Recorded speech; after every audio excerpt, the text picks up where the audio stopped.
set it for 28 minutes. All right, we're on. Oh yeah. Okay. Should we have a little discussion about the quadrants and reinforcement and punishment? Let's talk. Welcome back, everybody. Back. If you're here and you were triggered enough by episode 1 to come back and check us out again, then we appreciate it. We're not here to be triggering to people, but... Are you sure? Well, I mean, it helps to poke the bear every now and again because it creates conversation. What this is not designed for is to get into I'm right and you're wrong type mentality or debate or conversation, because it creates an adversarial type environment around the topic. I think, what I would like to do is just discuss the dogs, and in this case, we're talking about sin and like what we're seeing and how we're going to, how we have approached that, and then how we are approaching that going forward. But I mean, like, I see dog training as an art form and a practice. So, like, as we know, like, there's no right or wrong. There's good and bad, right? Yeah. And if you are practicing, I also look at it in the form of like legal work, because my family is heavily in legal work, right? Your interpretation of the law and how you can use that interpretation to get results for your client is what is going to make you a good lawyer, right? So everybody's interpretation of the practice is going to be slightly different, right? There's still parameters in which we have to work within, don't get me wrong, but how you work within those parameters is going to be evident in the results that you get in your practice, right? So to sit here after one 30-second clip of us, of me, I always refer to us as a we and a us because this is our club, showing sin's problem, not showing the fix of sin's problem, which I think a few people got confused with, thinking that I was saying, hey, look, here's a video of me positively punishing my dog. It was so far from that. Recording was just literally to, like, we know she goes after Gumnuts. We just needed a clip of it on video. So that was you trying, like, hoping not to get chewed up, taking her out, trying to elicit the bad behaviour. Yes, right? Yeah. So yes, that was not a fix. Some people got a little bit antsy about the fact that I was calling that purely positive and I was misrepresenting stuff. That's just the name of our podcast. Yeah, that's the name of the podcast. Yeah, purely positive punishment. Yeah. So that's that aside.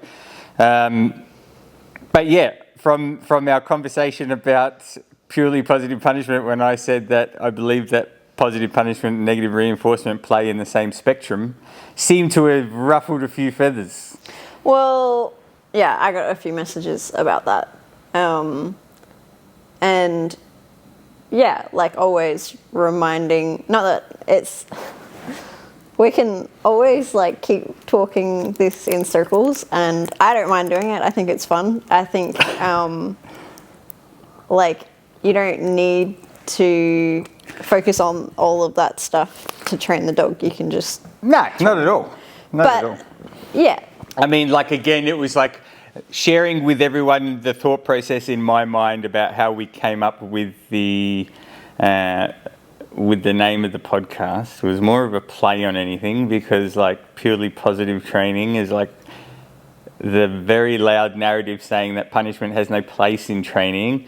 And the people that are getting antsy about the fact that I said that positive punishment and negative reinforcement play in the same spectrum, we can agree that showing good work in the space of the use of punishment is necessary. And that's the main drive of this, not so we can get into arguments over definitions. Well, I think it's productive to show your work. Yeah. Yeah. Like, don't get me wrong, the amount of comments, messages, I got an email, but telling me that positive punishment is adding something in order to like decrease the behaviour or make it unlikely to occur in the future. It's like, thank you. So since the previous episode, like, you and I have talked about this, because I like to think of, and I think we're both describing the same thing, but just from different point of views. But I'm, always saying, like, you have to talk about the behavior that you're on about. If it's the behavior that you're looking to decrease the frequency and likelihood of, then you can discuss whether or not you've punished that and how you've done that. 100%. Or if you're constantly coming, like, your approach to training is, what have I reinforced? Like, you're looking for the behaviors that you want in the dog, or that's at least I'm looking for both. I just say that, like, if you've punished a behavior, my whole standpoint, like, yes, positive punishment, I totally understand positive punishment is the consequence given to the dog in order to decrease a behavior.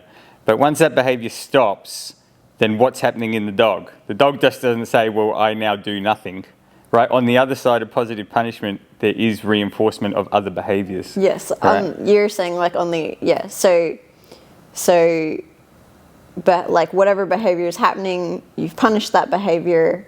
And then negative reinforcement, which is all about escape and avoidance. You're saying the dog is then escaping and avoiding that punishment. Well, yeah, like, it doesn't actually, like, escape or avoiding. At the point where the dog, like, escape and avoidance, like, you're not going to be in a place. The whole point is to get to the dog to a place of avoidance, right? So the fact is that, like, when the dog starts avoiding, let's say with Sin, for example, she has had positive punishment towards her Gumnuts, right? Now in her training. And that's been reducing and reducing. She hasn't gone for a Gumnut in the 3 days that we've been working on her, right? So she has been positive punished for that. However, when she sees Gumnuts, and she chooses now not to go for Gumnuts because in her mind she is avoiding the punishment that will come, or the consequence, I should say, that will come. That punisher turns into a negative reinforcer. And I think this is where, like, again, it's semantics, and I think we agree, except that I would say that is punishment because you are talking about the behavior that has decreased. Mm-hmm. So if you're talking about she is not going for the Gumnuts, then, like, yes, you're alluding to you've reinforced her doing other things besides going for the Gumnuts. That's it. But if you're just saying... But you can't talk about one without the other. Well, you can. Because not going for the Gumnuts is a behaviour in itself. I mean... Like, walking past the Gumnut is a behaviour. Like, walking past the Gumnut is a behaviour. The action of me not trying to get to the Gumnut, that's not there anymore. But me walking past the Gumnut, me sitting near a Gumnut, me doing anything except for going for the Gumnut is being reinforced. That's the alarm. Hold on.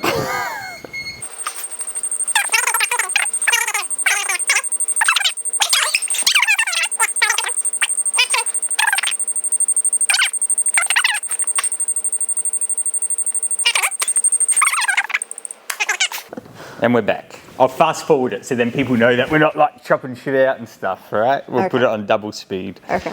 The whole thing is to be open, and there's no cutting out of stuff. I back everything that I say, and so it's like all open, but whatever. So back to what you were saying. I forgot. The beeping interrupted us. We were talking about, like, I said, yes, like, the avoidance of going for the Gumnuts again, that behaviour of going for the Gumnuts has now decreased or extinguished. Yes. So now through that being extinguished, other behaviours are being reinforced. Yeah, and I'm just saying it depends but if you're saying her eating Gumnuts has decreased, then the behaviour is punished. Yeah, that's and right. I know that you're saying other behaviours are reinforced. I'm not talking about other behaviours. Yeah, that's cool. Neither am I. Yeah. Like, I am, but I'm not. Because at the same time of one thing stopping, another thing starts. Yeah. So one thing stops, another thing starts. Like, we might look at it in defined behaviours of what me as the handler want to, like, build in my dog, or I want to shape this behaviour, and maybe that's why people think my idea of it. But, like, whether I've got anything to do with it or not, like, there is constant reinforcement in the dog's mind, like cataloging what is going to be winning for her and what is going to be losing for her. So from the moment that she has her punishment for the Gumnuts, like, yeah, fuck, that was a consequence that I don't want to deal in. We're going to think pretty quick so we don't make that fucking mistake again. And we're going to, A, stop doing that, but also through the not wanting of that consequence to happen again, I'm going to find out what behaviours find me my success. So it quite literally is a timing thing, and that's why I say it plays on the same spectrum, because I believe that you cannot have one with the other because it's all universal. So Daniel's going to die on that hill, which is totally fine. I understand what you're saying. Like, you're looking to reinforce other behaviours. I'm not looking to reinforce. I'm just saying other behaviours will be reinforced, whether by the dog or by the handler, whoever wants to have a part in that. Because it's always cataloguing. Wins and losses. All right, should we talk about sin? We can talk about sin. Should we, I think we should maybe tell everyone about her, like maybe her backstory, because we haven't really gotten into that. Okay, well, where do we start with that? Well, maybe talk about what's your plan for her? What do you want to do with this dog? What's your goals? Yeah, we got her. I got her as another development dog after selling Arco last year. So we were on the hunt for another dog, and I wanted another dog that I could potentially breed with in order to make more dogs that could be sold to government, right? So I came across her breeder, who has a good reputation for breeding hard dogs, and he had a couple left from the litter, so I went out and had a look, and yeah, he goes to find a puppy and then doesn't go home with one, so we ended up taking one home, and everything was good. No different to any other puppy that we had, like just went through the motions, and she came down to work as all the other puppies did and just fell into the normal stuff that we do. She was pretty reactive to a lot of things when I first got her. And I'd say that was kind of maybe part who she is as a dog, but also the fact that she was just on property. So like coming out, like big transition. So it's like, hey, she's transitioning. We see how this all plays out. And like I said, she, in the first couple of weeks, tried to take a chomp out of a few people. And then we're again like, okay, something to catalogue and see where we go with this, right? But also, we want to start doing some work on that, right? So started, and we're getting some good success, right? Like again, like ease into it because it's big transition coming from just like a nice, quiet, calm property. And then, yeah, that kind of like chilled out. We got lots of different people like handling her and taking her for walks, and like you came by, Alice came by, Mia would handle her, Ashley at the time. So we had lots of different people taking her out and handling her, and that kind of calmed down a little bit. But then like the gumnut issue started popping up, and it like wasn't really an issue at the start because like what puppy doesn't walk around picking shit up? Well, didn't she get really sick as well?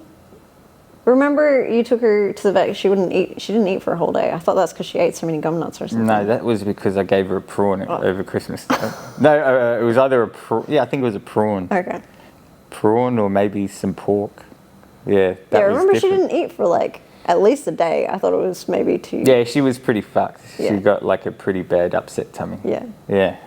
So the what was I saying? So lots of people were handling her. Yeah. And then like the Gumnut thing was like, well, like you got a puppy, and like every puppy that I see, he likes to pick shit up, bite at grass seeds, like try and chew the leaf. So again, it's like, yeah, okay, no problems. Like, don't let it go, but also let it go. Like something to be aware of. Like just let them be a puppy. Well, yeah, right. So, but then it started to get a little bit like full on. Like she's obsessed with them. Yeah. Like it was a little bit more than a puppy going for a trot and like, well, I wouldn't say obsessed. I think she just liked them too much. Like by that stage, it was definitely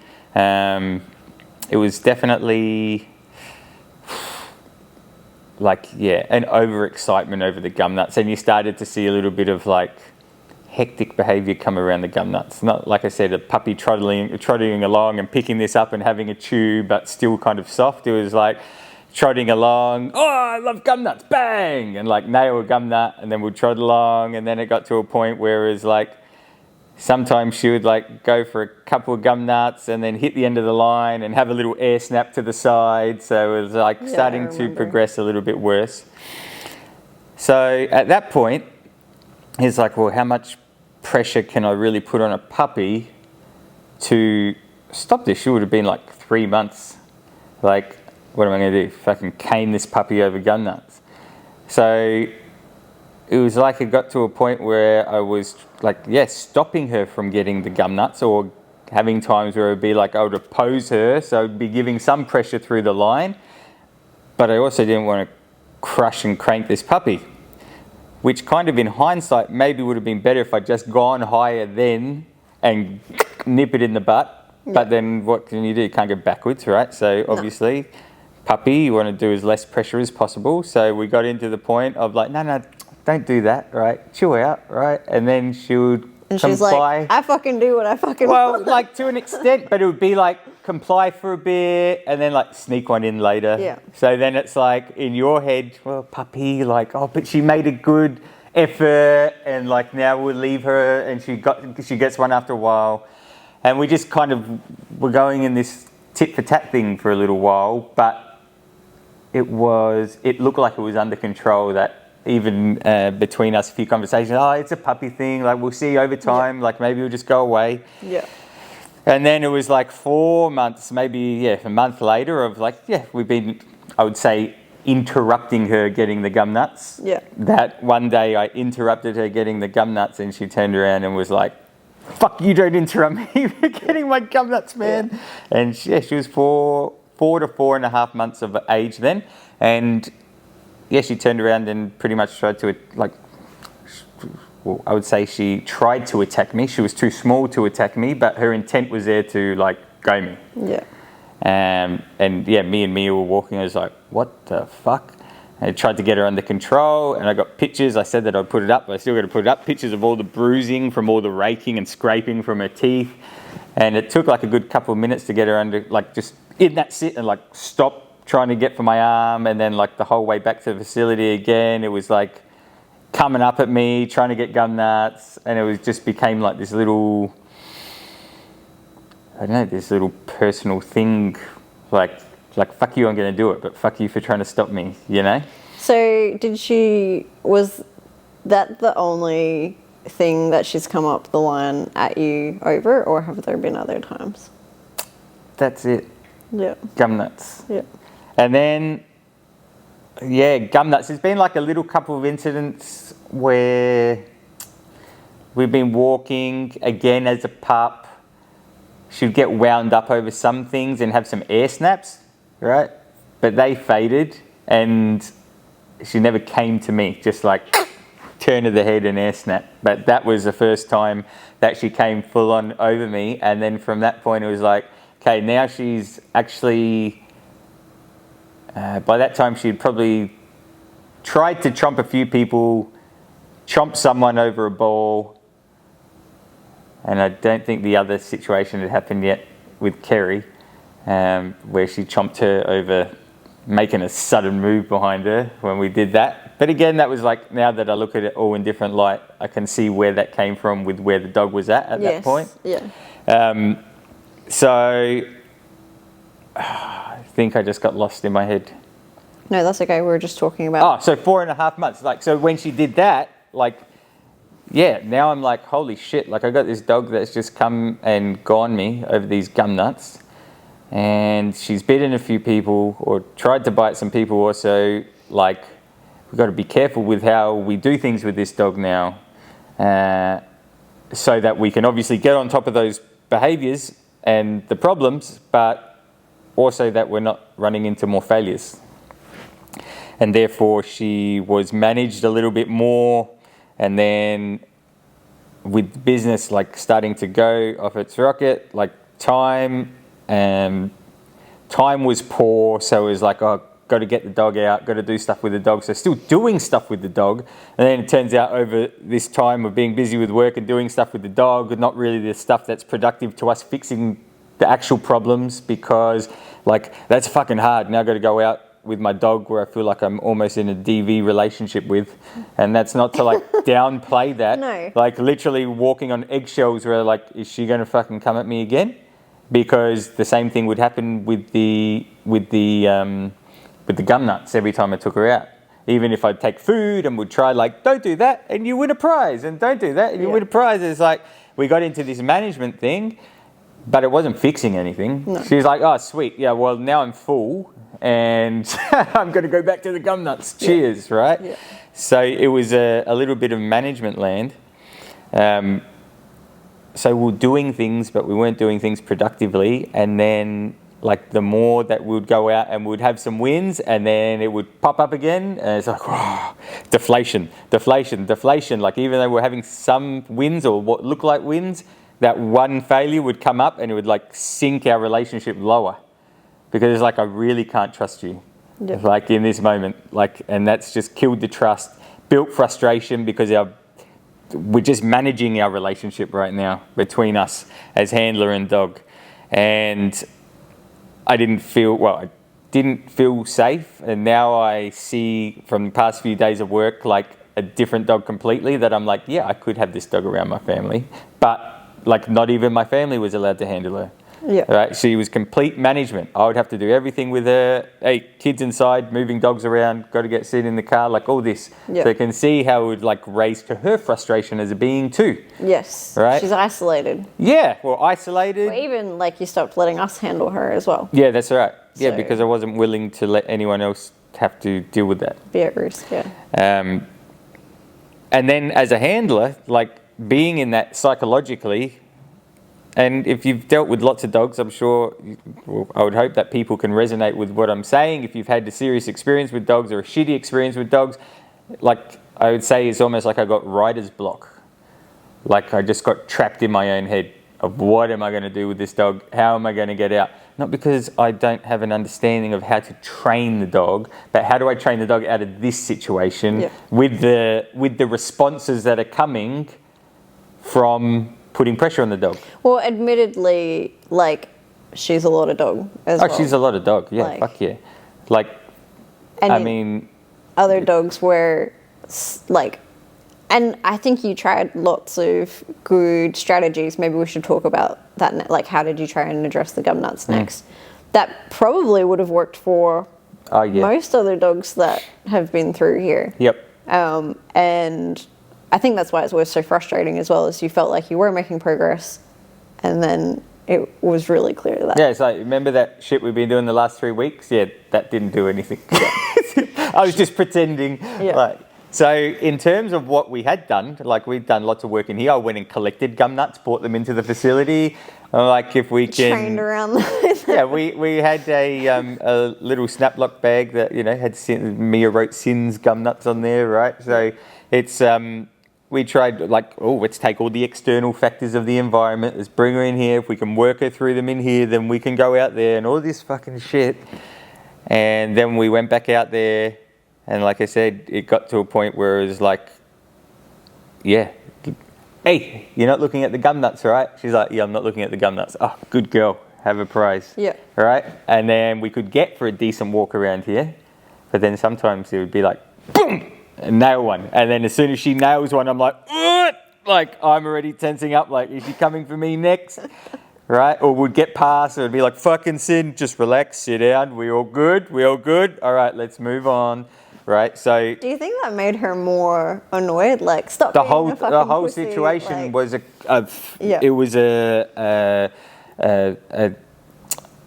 what's the word?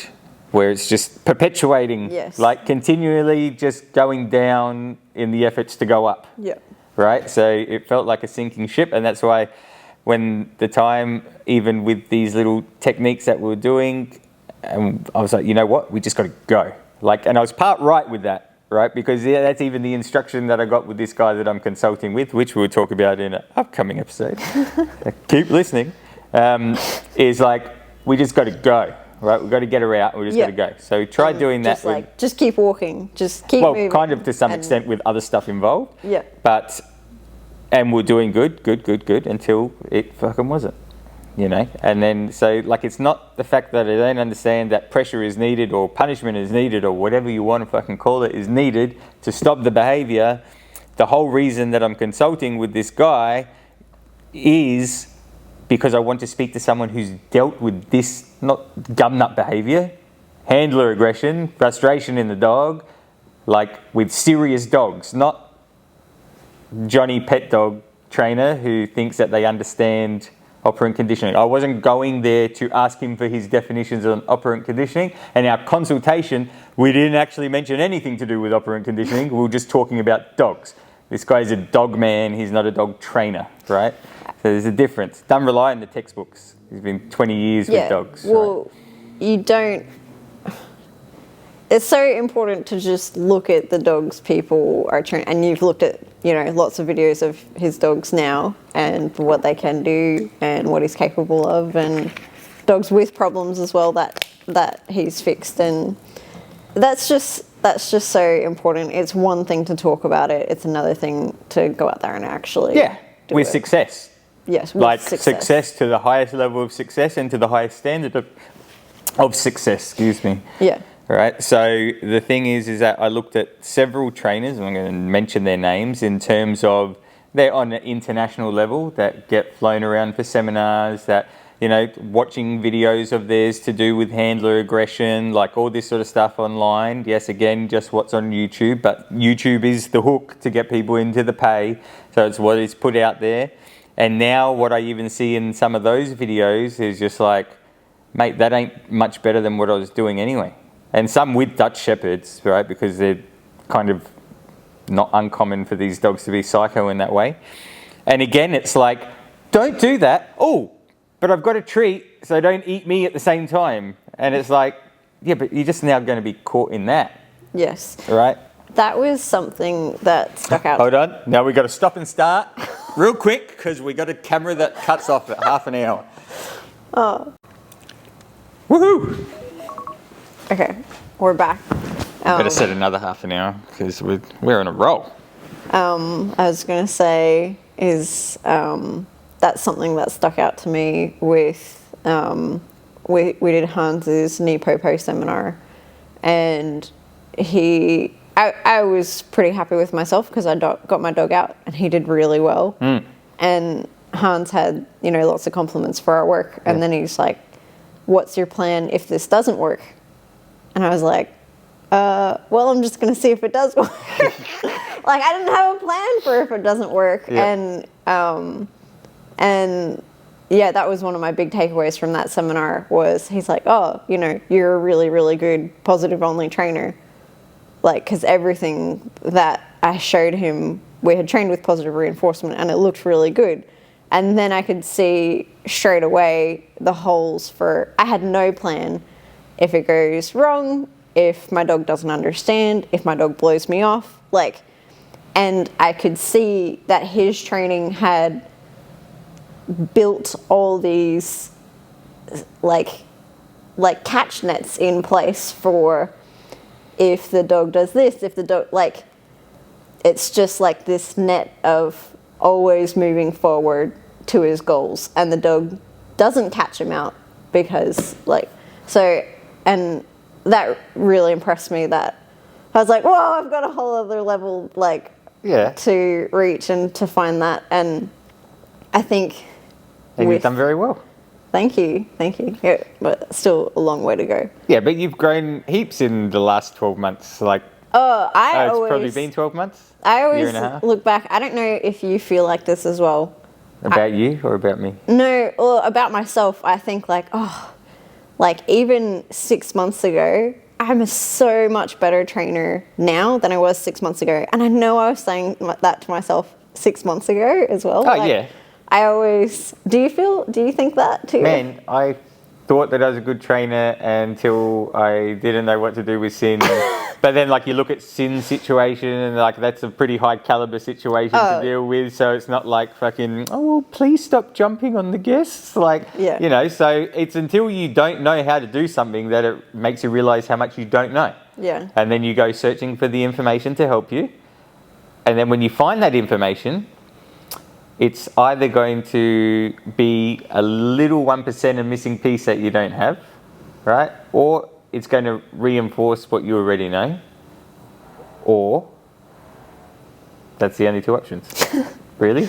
Because if you're paying for information and getting it, you should have done enough research to make sure the information you're going to get is actually going to do what you need it to do. Yeah. I mean, sometimes you're just like, oh, I'll just support like these people. Yeah, well, hey, like that's, yeah, you know, we hear that story a lot. People paying money in the dog training industry to get like 0% return on investment, right? So, well, you still have to put in, like, you have to put into practice at your end what you've taken away as well. And I think like lots of people just go and listen and have fun, and I don't know. Yeah. Then you don't see their dogs. well, I think I think that's like, you know, and we're not going to get into a huge conversation about dog training and how people run their businesses, but I think that comes down to the coach, and it comes down to the process and the journey that the coach takes them on.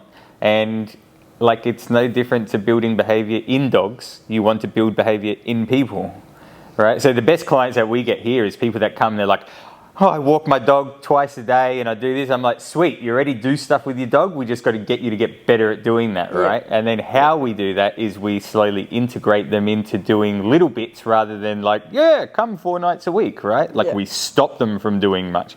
Just come once a week. Come twice a week to Hood Hangs. That's it. That's all you're allowed to do to start with. Yeah. Right? And then just like from the Nepo post standpoint of little bit of struggle to high value reward, right? Same with them. We just drop the dog off, then we pick it up. Oh man, look at the dog, is sweet, right? You know, so, and then it sparks their ignition to want to do more and more and more. So like, I think that there's got to be a little bit more of how the coach gets their subject motivated to do the work, to see little wins, and then it should be perpetuating. I think we should get back to talking about 100%. sin, but just to wrap that up is, I think... How do we even get there? I have no idea. At least we can watch it back and figure it out. Like, that's part of the job of being a dog trainer. Is like, yeah, great if you can train a dog, but like handing it back, and like that dog, you see heaps of dogs like, yeah, they're perfect for their trainer, and then you hand them back to the person and they're just back to their goofy, like whatever, like, or disobedient self. So that's a super important part of the process. Let's talk about sin. Yeah. I thought you were just getting us back to sin. Yes. No. I just wanted to like say that. Yeah, cool. So cool. So yeah, you got sin. I mean, we should almost just leave it there, right? You got sin. We've talked about how the Gumnut whole episode started, and she started coming up the line at you, and but now, yeah, you found a coach that you really like, and you've started on this new program. Yeah, well, he gave me some stuff to do. Should we just do short episodes and leave it at that? Do you have anything else to say? Well, nah, because I got confused of where we're actually at. Because we went on to the dog training thing. I don't know how we got onto that. I don't know. We're talking about growth, and you're talking about like, you think that you're better than you were 6 months ago. Oh yeah. Yeah, I don't know. Yeah. Anyway, but yeah, it is good that we're on the right track. It's been 3 days, no Gumnuts. You started on your new program. Yeah, like you said, it's been 3 days. And yeah, because like before you were kind of like going through the motions with her, but now you're like... Now we're sweet. Yeah, you're excited. So like we are not completely fixed, but fixed to a point where you can see quite drastic results. I think if we talk about this next week, then you'll have been a week into that program and you can really speak to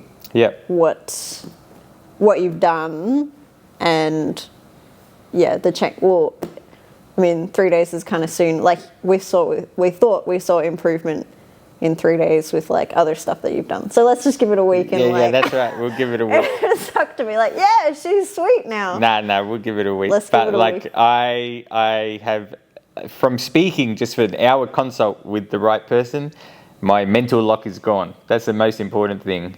And it's like I have enough trust in this person, again, based on what I have spoken to him about, on what I've seen from him, to know that if he tells me what I need to go and do to sort this shit out, then I'll just go give it a try. Because like I've tried other shit. Like what's the worst that can happen?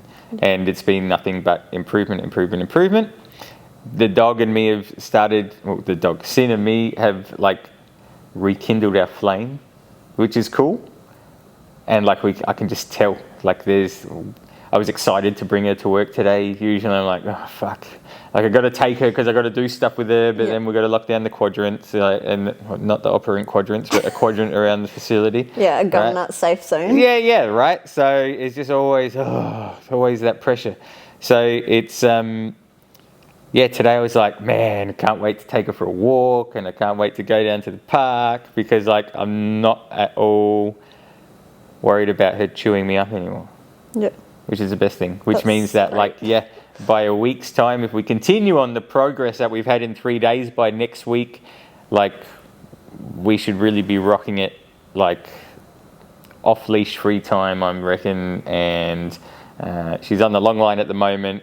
I've got the muzzle on while we're walking. She's muzzle off while she's free on the long line, because I don't need to correct her in that free state. But if I correct her, she'll still come up the line a little bit, but like that's diminished.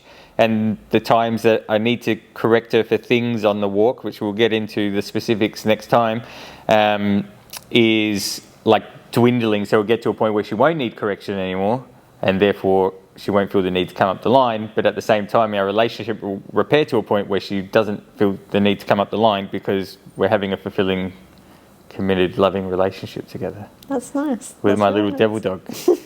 And I actually think that she'll be fantastic because she actually is a very strong dog. Not physically, not just because she can bite things, but you see her, and when I see her now, even after these few days of just decompressing a little bit, she looks fucking stable, nice, not nervous about shit in the environment, no nerve. Like, yeah, whatever, that's happening over there, cool, no worries, let's go.